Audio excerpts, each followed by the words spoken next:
In an increasingly troubled industry, in which more than 350 magazines stopped publishing in 2009 and advertising revenue fell 18%, to have one single issue make more than $7 million at the newsstand alone is news itself.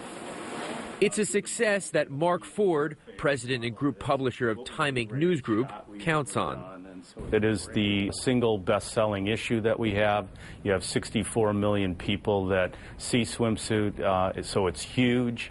Where do you see the future of magazine brand? Things are actually really well. Consumer satisfaction at Sports Illustrated is an all-time high. Our newsstand is very strong.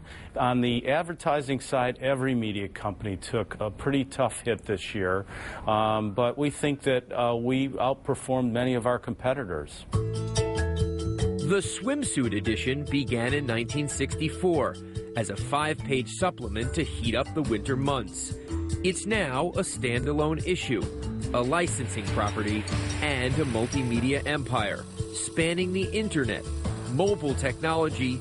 This is an SI.com exclusive. Video, and even event marketing. And go straight ahead to me, Dave.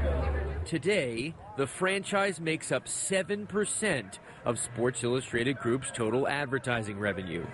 Since I've been here, we've just, I don't even know, quadrupled in size. Senior Associate Editor MJ Day joined Swimsuit in 1998. She walks the delicate line between what SI deems is appropriate and what's not for the franchise. Swimsuit is sexy, never vulgar. Vulgar is too much. Too much. We like to leave it to the imagination.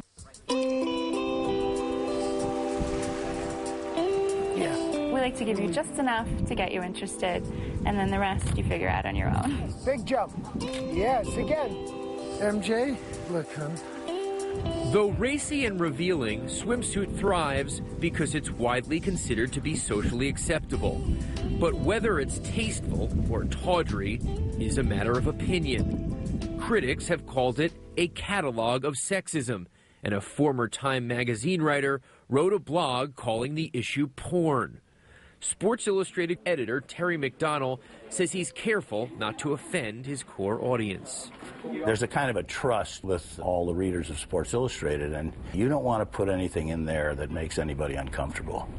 So the company gives subscribers who don't want the issue a chance to opt out of getting it in exchange for extending their subscription. Less than 1% take the offer.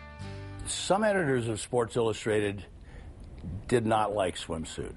Wait, are you telling me that there was a chance that it almost didn't survive? Well, there was some leadership at the magazine at different times over the years who thought it was an inappropriate thing for Sports Illustrated to be doing. But it certainly worked for the business. The readers, when they pick up the Sports Illustrated swimsuit issue, they want to see an exotic locale. They want to see beautiful women in an exotic place. I mean, we're the fantasy factory. We make it all, happen, and they want to see something they've never seen before. Exotic locations like the Atacama Desert have become the hallmark of Swimsuit and what readers have come to expect. But finding undiscovered treasures isn't as easy as you might think.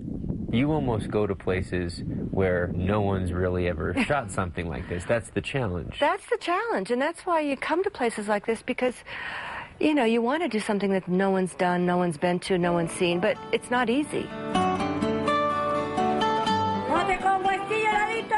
Countries are hoping Swimsuit will look their way because they believe one photo brings readers one step closer to becoming visitors.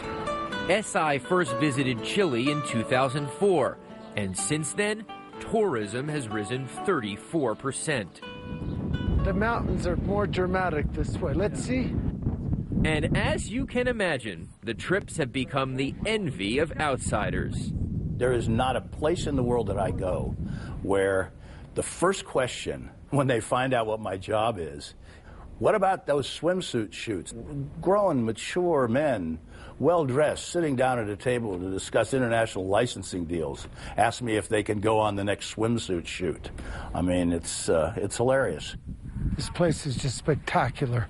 Surprisingly enough, the Sports Illustrated staff does not visit the locations before arriving for the week-long shoots. Everywhere you look, it's a picture. That job is up to photographer Raphael Mizuko and his assistant Bjorn Jos. It's a warm, gorgeous day out. You see things in areas that other people don't see. Got it. Well, I just love the idea of being very spontaneous and working with light and, you know, watching it change. I think it really adds something, you know? Gorgeous, Julie. The great irony, of course, is you go someplace far, far away with beautiful red cliffs and aquamarine sea, and then you get a very tight shot of a beautiful woman. You don't see a lot of that. But I think there's a subtext to all of this, that just making the effort to find the most interesting places in the world counts for something just to begin with.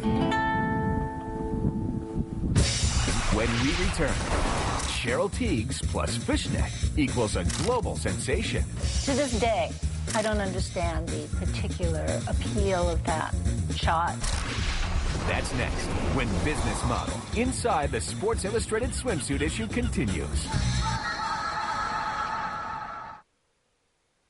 They're the same generation that brought you peace signs and love-ins, leverage buyouts and iPhones, boomers, an epic story of history's